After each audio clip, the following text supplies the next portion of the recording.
Урматтуу достор, мен азыр бул видеодо кантип электрондук почтаны ачуу керектигин көрсөтүп бермекчимин. Ал үчүн биз каалаган эле браузерге киребиз. Мен азыр мына телефондо Операга кирдим.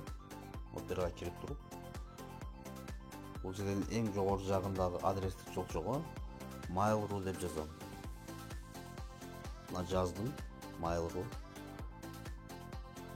Mail.ru ачылды. Эми бул жерде мен регистрация деген баскычты басам. Мен ушул Mail.ru'га катталып электрондук почта ачышым керек. Регистрацияны бастым. Бизге ушундай терезе ачылат. Эми бул форманы биз толтуруп чыгышыбыз керек. Мисалы, ал жерге атыбызды жазышыбыз керек.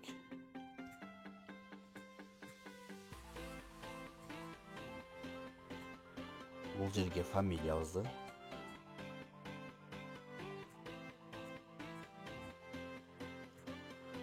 бул жерге туулган күнүбүздү, айды жана жылды.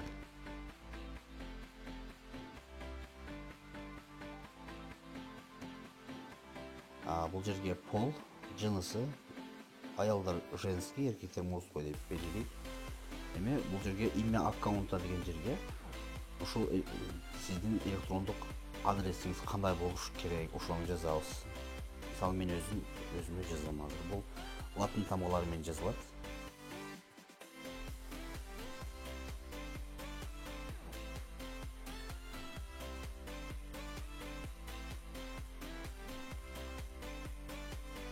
Болжолдуу түрдө ушундай мен электрондук дарек ачтым. Демек, аныбы чекит келечек Mail.ru деген адрес менен мен мурда ачкан элем. Ошон үчүн буга бизге уруксат бербейт экен. Мен бул жерде мындай мага ушундай Mail.ru сунуш кылып атат. Аныбы келечек собачка bk.ru менен ач деп жылбы ушул варианттардын баардыгын көрсөтүп турат. Mail.ru, Анвар Исманов Mail.ru, аныбы келечек 78 Mail.ru. Бирөө ачкан болсо ушундай уруксат бербейт. Мен булардын ичинен мына эң акыркысын тандадым. Аныбы келечек inbox.ru. Демек, муну тандаган болсом, мен ал жерде акырын өзгөртүп коем мына. Аныбы келечек inbox.ru. Демек, мен өзүмө аккаунттун электрондук почтанын дарегин тандап алдым азыр.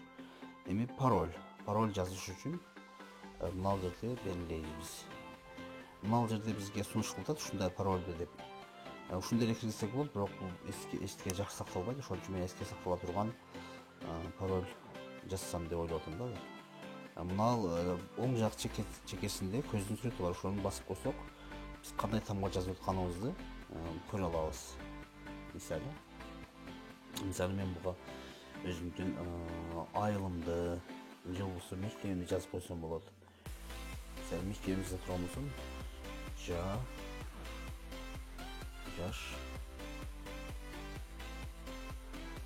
ортого пробел коем, тилек.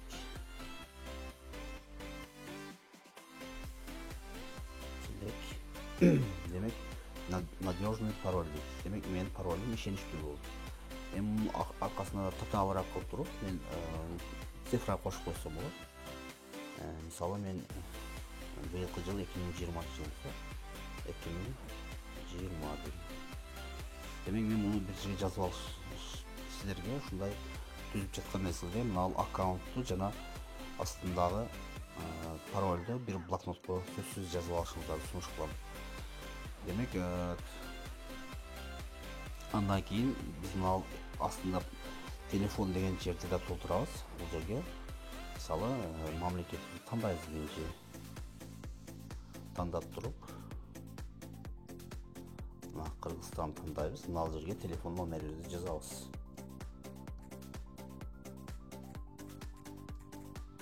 Мен жазып болдум. Эми ушул форма толду азыр.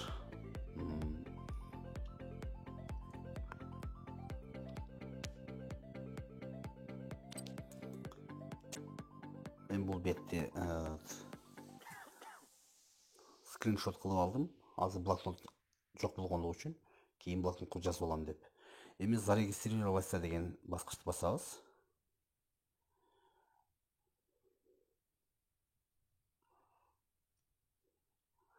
Бул жерде яни робот дегенге биз галочка коебуз.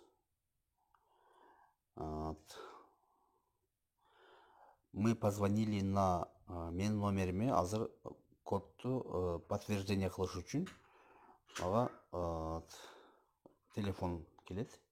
Телефон чалат, чалуу болот.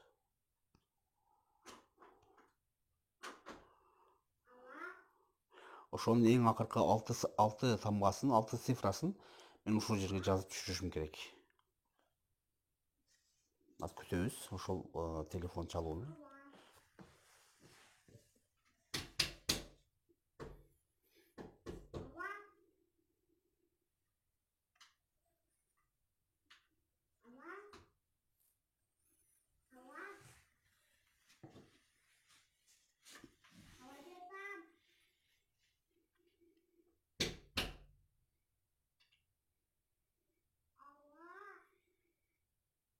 Демек, мага чалган жок.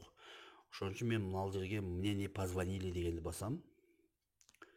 Кайра, яни робот.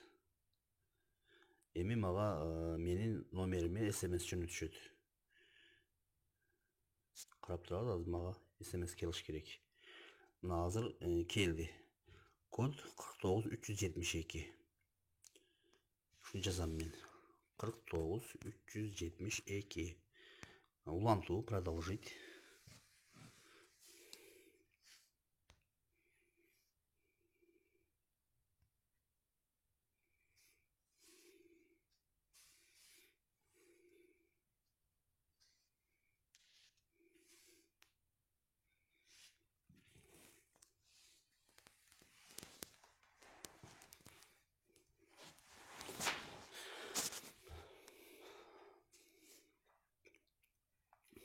Мына достор, ушинтип мен азыр жаңы электрондук адрести ачтым. Электрондук адрес ачылгандан кийин ушундай бет ачылып калат. Мына жерге сүрөт жүктөп, сохранить этип койсо болот. Же болбосо муну пропустить кылып койсо да боло берет. Пропустить. Жана закончить. Мында отменить этип кое беребиз. Мына. Демек мен азыр ушинтип мен азыр жаңы электрондук адрести ачып болдум. Ушундай жол менен сиздер дагы ачсаңыздар болот.